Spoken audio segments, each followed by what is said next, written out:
The field trip to the Architecture Museum in Portland was one of those open electives that pulled in the whole architecture class plus a handful of journalism majors like Miles, a chance for us to wander urban spaces, snap photos, and gather raw impressions for illustrated pieces. It was scheduled for a Saturday in early January, when the snow had mostly melted but the cold still bit hard. The bus rolled out from campus at 6 a.m. with about 30 of us on board. I picked a seat near the back, right by the window, hoping to catch some sleep and avoid small talk. Miles was one of the last to climb on. Backpack slung over one shoulder, hair still messy from bed, and when he spotted me sitting alone, his face lit up with that big, easy grin. He dropped into the seat next to me without hesitation. "This spot taken?" he asked, already settling in. I nodded, trying to keep my voice steady. "Nah, go for it." The bus pulled away. The highway stretched out forever, flanked first by snow-dusted pine forests, then opening into wide, empty fields. Pale morning light filtered through the windows, catching on Miles's face. He had one earbud in, quietly singing along to some indie rock track we both knew by heart, the same one we'd once plastered posters of around our room. I pretended to stare out at the scenery, but my eyes kept drifting back to him. Every time the bus hit a bump, his shoulder brushed mine. I didn't move away, neither did he. About an hour in, exhaustion hit. My head dipped, and before I could stop it, I leaned against his shoulder. The second my cheek touched the soft fleece of his hoodie, warm, familiar scent hitting me, I froze. I started to pull back, but Miles murmured, low and close to my ear, "It's cool. Sleep if you want. I don't mind." His voice was soft right there. I didn't answer, just closed my eyes and let my head stay where it was. My heart hammered, but the panic faded fast. What was left felt peaceful, weirdly safe. In that crowded, noisy bus full of classmates laughing and talking, the one place I felt most grounded was right there, resting on him. I don't know how long I was out. When I came to, the bus was still humming along. My head was still on his shoulder, but now his head rested lightly on mine. At some point, God knows when, our hands had found each other in the space between the seats. His fingers laced loosely through mine, not gripping hard, just there, holding. I opened my eyes and looked down. His skin was warm, a little rough at the fingertips from all those pickup basketball games. Could have pulled away. Easy. But I didn't. I tilted my head just enough to see him. He was awake too, eyes open, looking straight into mine. No surprise, no awkwardness, just this deep, quiet gaze, like he'd been waiting for exactly this. We didn't speak. No one moved. The engine droned, friends joked up front. But between us there was only silence, and that gentle hold. I could feel his breathing, slow, even matching mine. His thumb brushed the back of my hand once, twice, barely noticeable, but it sent a shiver across my skin. I squeezed back, light, just enough to say, "I'm here too, and I'm not going anywhere." Miles gave me the smallest smile, private, just for me. Then he leaned in a fraction more, forehead touching mine. Not a kiss, just contact. But that simple press carried everything. The unspoken admission, the longing we'd both buried, the relief of finally being this close without excuses. I closed my eyes again, letting the moment stretch. No words needed, no explanations, just hands linked, heads together, breaths syncing up. The bus rolled through snowy fields, through woods, through time itself. But right then the world narrowed to us, two guys, one bench seat, one barely their hold. When the bus pulled over for a break, everyone spilled out for snacks and bathrooms. Only then did Miles slowly let go of my hand. We stood, shoulders brushing as we stepped off together. Neither of us mentioned the hand-holding. Neither of us acknowledged that we'd both been awake for who knows how long, just staying like that. But the way he looked at me, warm, grateful, full of quiet promise, said enough. On the ride back, we sat together again. This time I leaned into his shoulder first. Miles didn't act surprised. He just draped his arm around me, pulled me in a little closer, then rested his head on mine like before. Our fingers found each other again. This time no hesitation, no looseness. We held on. Firm. I knew then, this trip wasn't really about the museum or the buildings. It was about us, about how long we danced around the edges of something real and how, finally, neither of us wanted the distance anymore. By the time we got back to campus, it was dark. Miles let go of my hand one last time, but right before we stepped off, he leaned close and whispered against my ear, "Thanks for the ride, Liam." I met his eyes, smiled softly. Thanks for not letting go. His grin was the brightest I'd ever seen. Then we climbed down, shoulder to shoulder, like from that moment on we weren't walking alone anymore. And I knew everything had shifted for good. No more blurring lines. Just the truth, clear and warm and impossible to walk back from. Then the family pressure slammed in like a sudden Arctic gust cutting through Seattle in mid-January. Dad FaceTimed on a Tuesday night, voice tighter than usual. "Liam, you're a junior now. Your mom and I need to know what's next after graduation. You applying to big firms for internships? Heading east to a top architecture shop? Stop daydreaming with those artistic sketches. Architecture's a real profession. You need a solid, stable plan." I sat in front of my laptop, knuckles white around a pencil, forcing calm. "I'm working on it, Dad. I've got strong projects, solid GPA. I'll apply in Seattle or Portland first." He wasn't buying it. Stable isn't enough. You need the big names, Skidmore, Owings, and Merrill. Gensler, something like that. Don't let friends or campus life distract you. School's solo work. Don't let anyone drag you down. The words sliced deep. I knew what he was really saying. He'd never been fully okay with me rooming with another guy. He thought it would throw me off track. And now, with everything piling up, those words echoed like a warning bell.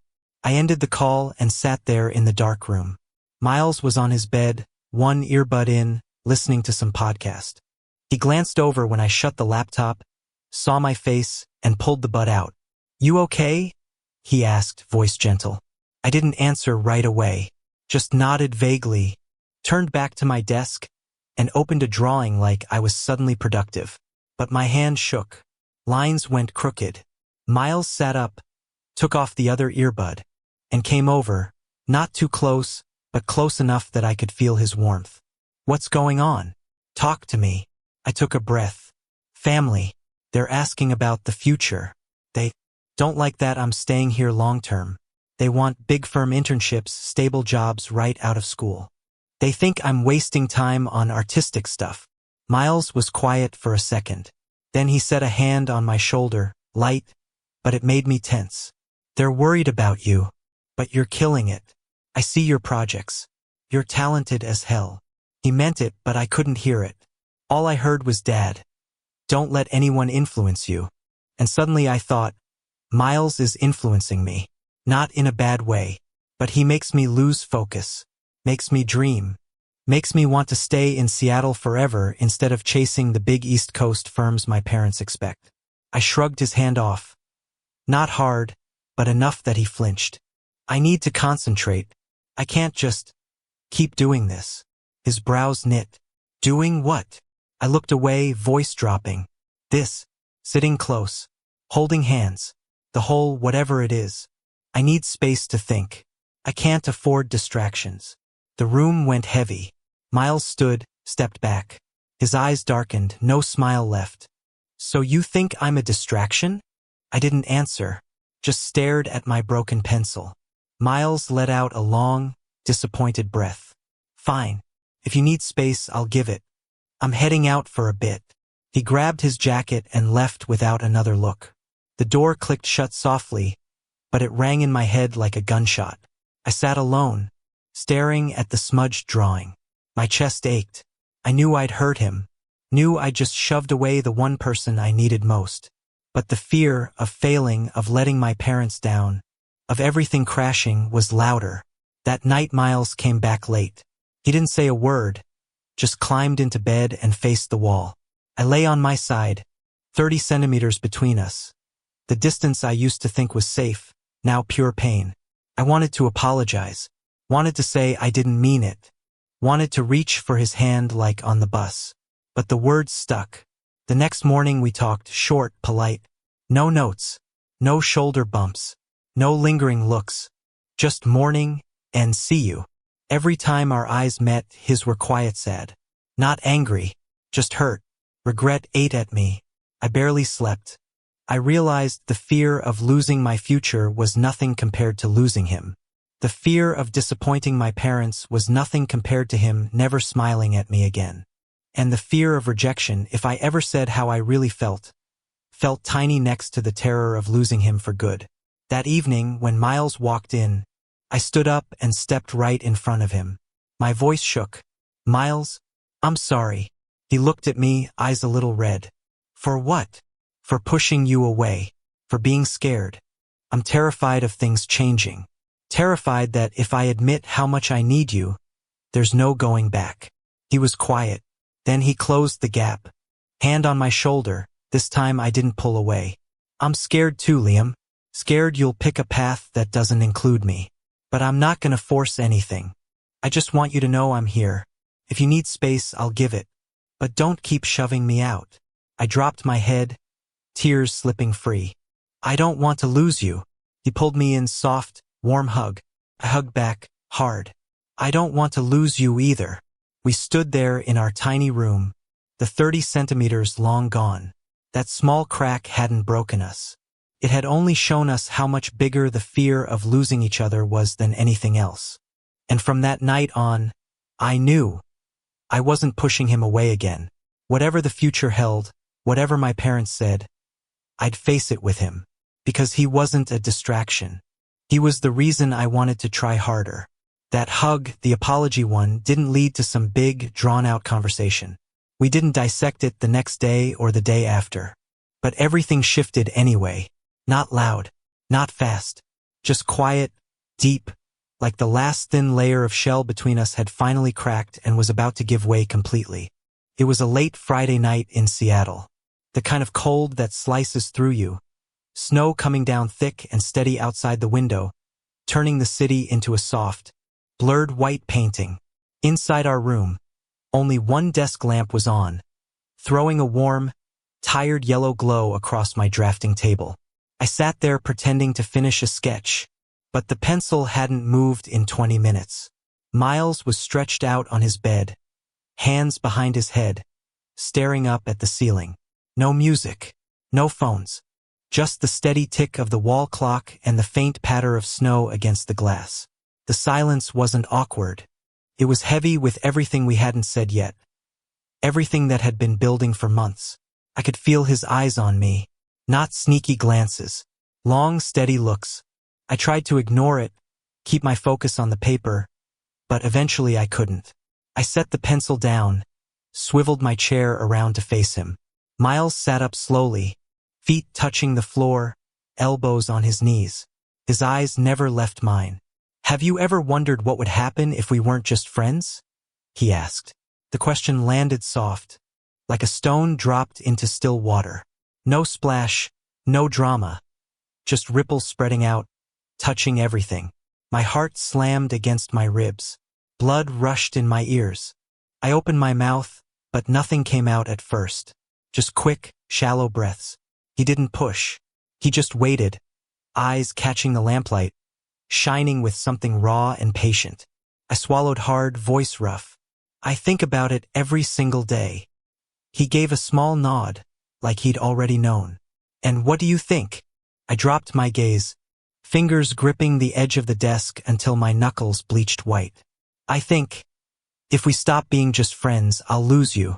If I say it out loud and you don't feel the same, everything breaks. I won't get to see you smile first thing in the morning. No more little notes on the fridge. No more half-asleep hand-holding on the bus. I'm more scared of losing all those small things than I am of getting rejected."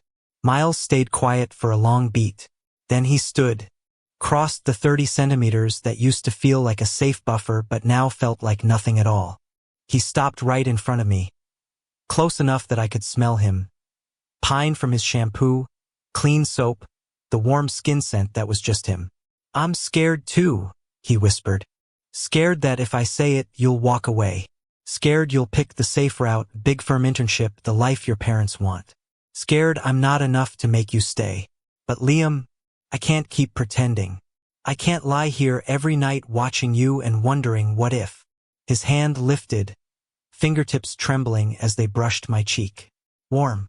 A little rough at the pads from basketball.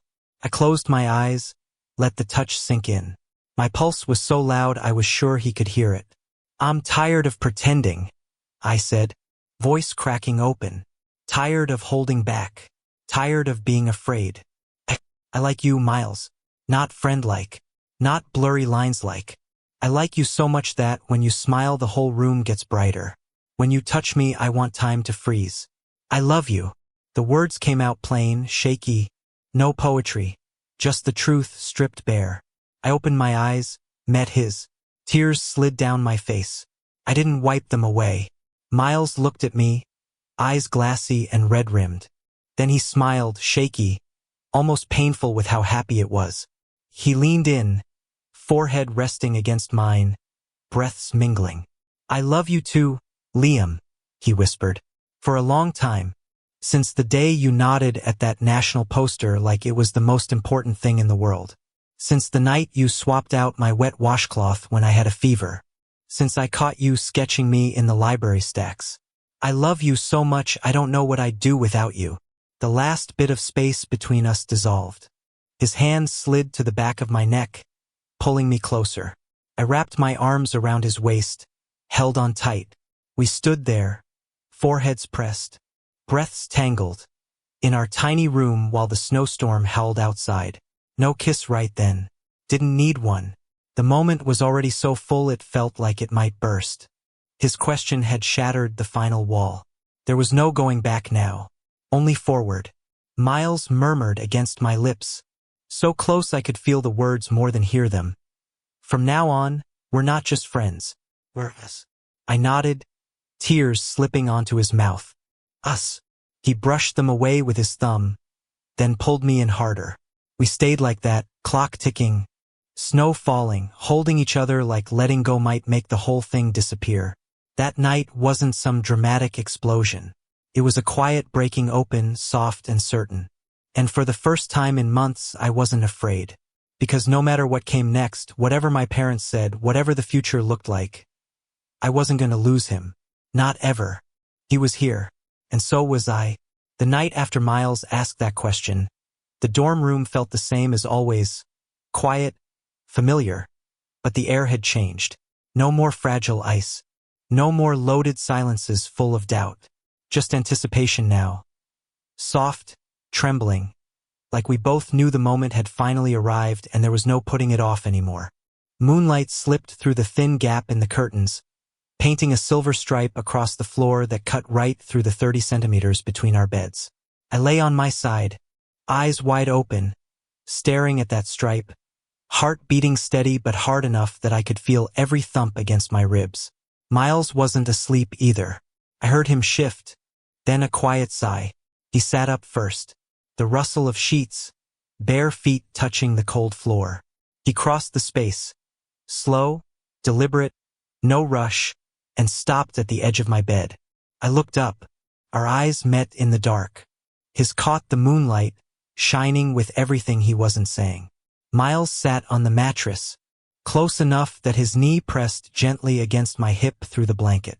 He didn't speak right away, just lifted his hand, fingers trembling the tiniest bit as they brushed my cheek, the same way he'd touched me the night he asked the question. But this time there was no hesitation. His thumb swept under my eye, catching a tear I hadn't realized was there. Liam, he whispered, voice rough with feeling. Can I? I didn't let him finish. I nodded, small, but sure. My hand came up, wrapped around his wrist, and pulled him closer. Miles leaned down, slow, careful, like he was afraid moving too fast would shatter everything. His lips met mine, soft, tentative, one last question pressed against my mouth. No fireworks, no swelling soundtrack, just the warmth of his lips, gentle and trembling, and the faint salt taste of tears, mine, his. I couldn't tell anymore. I closed my eyes and let myself sink into it. My arms slid around his neck, drawing him in. Miles answered. Not rushed, not claiming, just so tender it hurt in the best way. His mouth moved slowly, like he was memorizing every line of me. I could feel his heart hammering through the thin fabric of his shirt, matching mine beat for beat. Our breaths tangled, hot and shaky. The kiss went on. Not the frantic kind you see in movies, but the kind that belongs to people who've waited too long, held back too much. It carried everything. Late-night notes on the fridge, the borrowed hoodie, half-asleep hand holding on the bus, the winter fever, the library sketch, the nights I'd cried quietly because I was terrified of losing him. All of it poured into that gentle, fierce press of lips, like finally being set free. When we parted, foreheads resting together, breaths still ragged, Miles wiped my tears with his thumb and smiled. Shaky, eyes red, happiness so big it looked painful. I've wanted to do that for so long, he whispered. I laughed through the tears, voice breaking. Me too. I was scared. Scared if I kissed you, I wouldn't be able to stop. He shook his head, then pulled me into his arms. I tucked my face against his chest, listening to his heartbeat. Strong, steady, and now mine. His hand stroked slow circles on my back, soothing. No more stopping, he said. We're here now. I held him tighter, face buried in the familiar gray hoodie that now smelled like both of us. No more careful friend care. No more restraint. Just soft possession, real love, and a relief so deep it made fresh tears come. We lay down on my bed. He curled around me from behind, chin on my shoulder, fingers laced tight with mine. No more words. Just the snow tapping the window, the clock ticking, and the sound of our breathing. That night we slept wrapped in each other, no distance, no 30 centimeters, no boundaries, just warmth, just truth. And the truth felt so beautiful I stopped being afraid of tomorrow. Whatever came, family pressure, big firm internships, anything, we had each other. The kiss wasn't an ending. It was a beginning, the start of a new definition, a love that had grown from the smallest things and was finally, fully claimed. Under the moonlight, in our tiny dorm room, I whispered against his ear just before sleep took me, I love you, Miles. He squeezed my hand tighter, voice soft in the dark. I love you too, Liam. Forever. And for the first time, I believed forever was real. The last day of the school year came fast, like a breeze you don't notice until it's gone. Our dorm room, the place that had seen the original 30-centimeter line, the moonlit kisses, everything, was now chaos. Cardboard boxes, open suitcases, memories that couldn't be packed. I stood in the middle of it all, holding my old architecture sketchbook, the one with the drawing of Miles in the library stacks, corners crowded with little notes. Miles was folding clothes across the room, but his movements were slow, like he was trying to stretch the moment. I don't want to leave this place, he said quietly, not looking up. It's small, the walls are kind of gross, it gets freezing. But this is where we started. I walked over, set my hand on his shoulder.